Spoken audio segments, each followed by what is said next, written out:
Alright, so instead of sending you to YouTube, I figured I'd just make a video and show you because it's much easier that way for myself. Now, this controller, as you can see, yours should have similar writing on the back.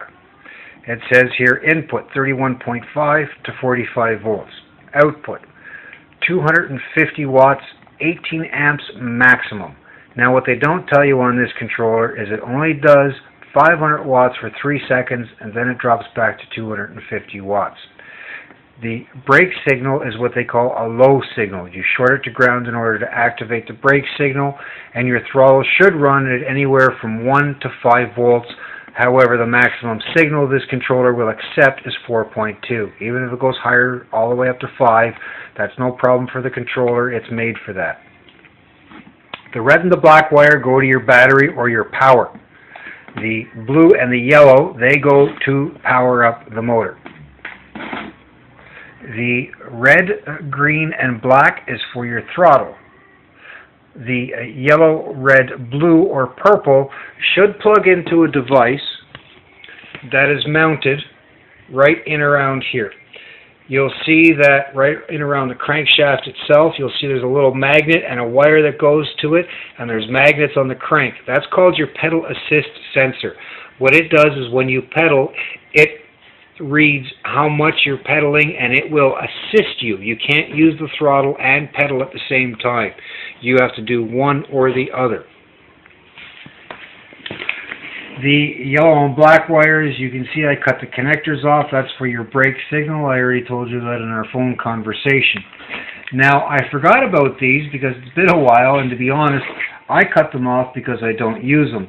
These are purple wires. I think you said they were blue, but these are purple wires that I cut off. These are single wires that plug into each other.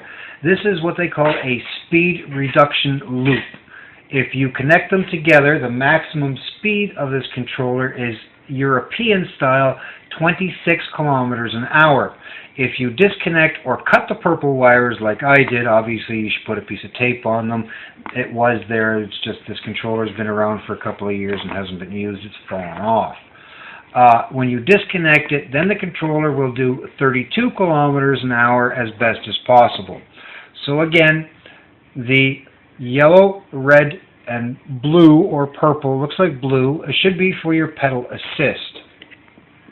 Your red, green, and black wires will be for your throttle. The red wire will be 5 volts, the black wire is the ground, and the green wire is the signal wire.